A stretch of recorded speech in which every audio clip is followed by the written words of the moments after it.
एक बार की बात है, एक महान जैन गुरु के दो शिष्य गुरु के घर के बगीचे में टहल रहे थे। उन्हें रोज सुबह शाम बगीचे में घूमने की अनुमति गुरु के द्वारा दी गई थी। ये सुबह शाम बगीचे में घूमना एक प्रकार का ध्यान था, चलने वाला ध्यान, जैसा कि जैन गुरु करते हैं। चलते हुए ध्यान यानी कि चलते हुए पूरी तरह से जागरूक होना। आप 24 घंटे बैठ नहीं सकते। पैरों को थोड़ी गति की आवश्यकता होती है, रक्त को थोड़ी संचालन की आवश्यकता होती है। इसलिए जैन और सूफीवाद दोनों में अब कुछ घंटों के लिए बैठकर ध्यान करते हैं, फिर अब चलते हुए ध्यान करना शुरू कर देते हैं। लेकिन आप हमेशा ही ध्यान में रहते हैं, चाहे आप बैठे हों या चल रहे हों। आपके अंदर की ध्यान की धारा टूटनी नहीं चाहिए। उन दोनों ही शिष्यों को धूम्रपान करने की आदत थी और इसके लिए वे गुरु से अनुमति मांगना चाहते थे, लेकिन काफी दिनों से वे गुरु से पूछ नहीं पा रहे थे। इसलिए आज उन दोनों ने निश्चय किया था कि जब कल सुबह वे फिर से बगीचे में घूमने आएंगे तो आके सबसे पहले वे गुरु से धूम्रपान की अनुमति लेंगे। ज्यादा से ज्यादा क्या होगा, गुरु धूम्रपान के लिए मना कर देंगे, लेकिन हम कल उनसे पूछ ही लेते हैं। एक शिष्य ने कहा। यह सुन दूसरे शिष्य ने कहा, मुझे लगता है गुरुजी हमें अनुमति दे देंगे। मुझे नहीं लगता बगीचे में धूम्रपान करना कोई गलत बात है, और फिर हम तो उनके घर के अंदर धूम्रपान तो नहीं कर रहे। इसके बाद कल सुबह वे गुरु से धूम्रपान की अनुमति लेने के वादे के साथ वे दोनों अपने अपने घर चले गए। अगले दिन वो दोनों फिर से बगीचे में मिले। एक बहुत गुस्से में था। वे गुस्से में था क्योंकि दूसरा धूम्रपान कर रहा था।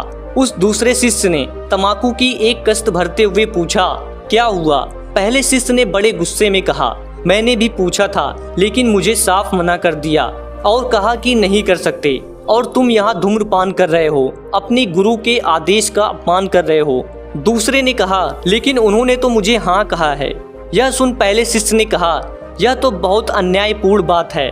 मैं भी जाकर गुरुजी से पूछता हूँ कि उन्होंने मुझे ना और तुम्हें हाँ क्यों कहा। दूसरे ने कहा, एक मिनट रुको, तुम पहले मुझे ये बताओ कि तुमने उनसे पूछा क्या था। पहले ने कहा, मैंने क्या पूछा था? मैंने तो बस एक साधारण सा प्रश्न पूछा था कि क्या मैं ध्यान करते हुए धूम्रपान कर सकता हूँ, और उन्होंने कहा नहीं। यह सुन दूसरा हंसने लगा। उसने कहा, अब मुझे समझ में आया कि मामला क्या है।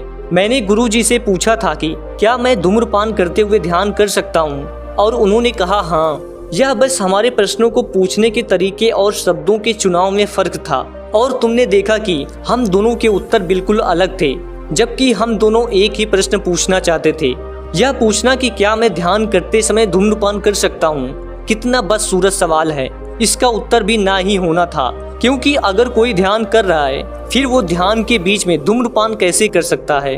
लेकिन यह पूछना कि क्या मैं धूम्रपान करते हुए ध्यान कर सकता हूँ एकदम सही सवाल है, क्योंकि कोई भी इंसान धूम्रपान को तो ध्यान से कर ही सकता है। वो धूम्रपान करते समय उसकी एक एक प्रक्रिया को जागरूक होकर पूरे ध्यान से कर सकता है। सब कुछ सही प्रश्न पूछने का खेल है। यदि आप सही प्रश्न पूछते हैं तो यह ब्रह्मांड खुद ब खुद उसके उत्तर में अपने सभी रहस्य खोलता चला जाता है। अंत में उस दूसरे शिष्य ने गंभीर होकर कहा, जीवन ना तो दुख है और ना ही आनंद। जीवन एक खाली कैनवास है और हमें इसके बारे में बहुत कलात्मक होना चाहिए।